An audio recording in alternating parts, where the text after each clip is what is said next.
আসসালামু আলাইকুম, hello everyone, welcome back to my channel. সুপ্রিয় দর্শক, সবাইকে স্বাগতম জানিয়ে আজকে আরেকটি মজার রেসিপি নিয়ে চলে আসলাম। রেসিপিটি হলো ভেন্ডি ভাজি।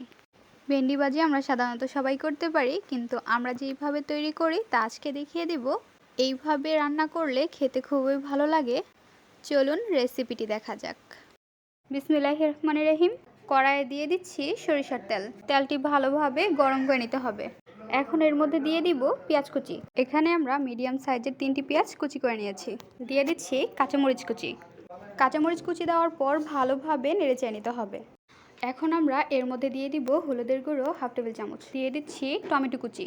এখানে আমরা 2টি টমেটো কুচি করে নিয়েছি। টমেটো কুচি দেওয়ার পর ভালোভাবে নেড়েচেড়ে নিতে হবে। এর মধ্যে দিয়ে দিব স্বাদ অনুযায়ী লবণ। লবণ দিয়ে আবারও ভালোভাবে নেড়েচেড়ে নিতে হবে। যখন মশলাটি ভালোভাবে কষানো হয়ে যাবে, এর মধ্যে আমরা দিয়ে দিব রাখা ভেন্ডি। ভেন্ডি দিয়ে ভালোভাবে নেড়েচেড়ে নিতে হবে। আমরা ভালোভাবে উল্টিয়ে পাল্টিয়ে মশলার সঙ্গে মিশিয়ে নিচ্ছি।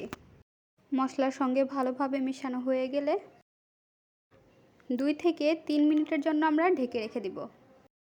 চলে আসলাম 2 মিনিট পর। ঢাকনাটি উঠিয়ে ভালোভাবে নেড়েচেড়ে নিচ্ছি।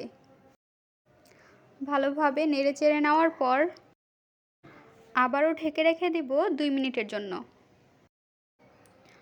চলে আসলাম 2 মিনিট পর। ঢাকনাটি উঠিয়ে নিচ্ছি। খুন্তি বা চামচের সাহায্যে এখন আমরা ভেন্ডিগুলোকে নেড়ে নিচ্ছি। ভালোভাবে নাড়াচাড়া করে নেওয়ার পর 2 থেকে 3 মিনিট পর আমরা চুলাটি অফ করে দিব। আমাদের ভেন্ডি ভাজি প্রায় তৈরি হয়ে গিয়েছে। এখন আমরা পরিবেশন করে নিব। তৈরি হয়ে গেল ভেন্ডি ভাজি।